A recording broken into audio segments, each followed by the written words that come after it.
ለብቻሽ ማልቀስ ስትጀምር ይመጣል መድኃኔዓለም። ለብቻክ ስትጨነቅ ይመጣል መድኃኔዓለም። ሊያገዝህ ይመጣል። ይረዳኛል ብለህ የተማመንክበት ሰው ጀርባ ሲዞር፣ ጀርባ ሲሰጥ፣ ፊት ሲነሳ ይመጣል መድኃኔዓለም።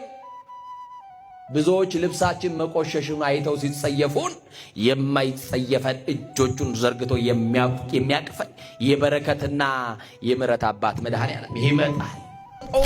በጆሮ ሹክ የሚልሽን አትስሚ፣ መስማትስ ክርስቶስን ነው። አንተ ያለህልኝ የኔ ነገርማ አያበቃም በይው። አንተ ያለህልኝማ የኔ ነገር ተስፋ ቢስ አይሆንም በሉት። ያለቀውን መቀጠል ይችላል። ይህ መከራ የምትበላለት ሰውነት ይረግፋል፣ ይሸታል። 30 ጊዜ መስታወት ፊት ለፊት የምትደቀንለት ውበት ይረግፋል። 30 ሽቶ የምትንታጠንለት ሰውነት የሚሸት የሚከረፋ ነው። የገዛ የእናቱ ልጅ እንኳን ሳትቀር ይሸታሃል አለችው። ያውም በስሙ ጠርታ እንዳይመስላችሁ አስከሬኑ አለችው። ከሞትን በኋላ ምን ስም አለን እኛ? ሰው ከሞተ በኋላ እኮ አስከሬን ነው ስሙ።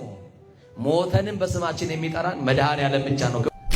አዎ ታመህ መድኃኒት ያልገዛልህ የሞትክ ቀንማ የቀብሩ ሰዓት ስንት ሰዓት ነው እያለ እየጠየቀ ሊቀብርህ ይመጣል። ስትቸገር ያልደረሰልህ፣ ስትታመም ያልጠየቀ እመነኝ ሊቀብርህ የሚመጣ ግን ሰው አለ።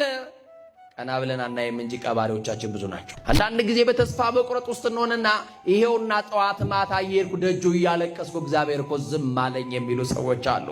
የበለጠውን ሊያሳይሻው ዝም ይላል። ፍቅሩን ሊገልጥልሽ ዝም ይላል። የበረታውን ነገር ሊያደርግልሽ የአባትነት ፍቅሩን ሊገልጽልሽ ዝም ይላል።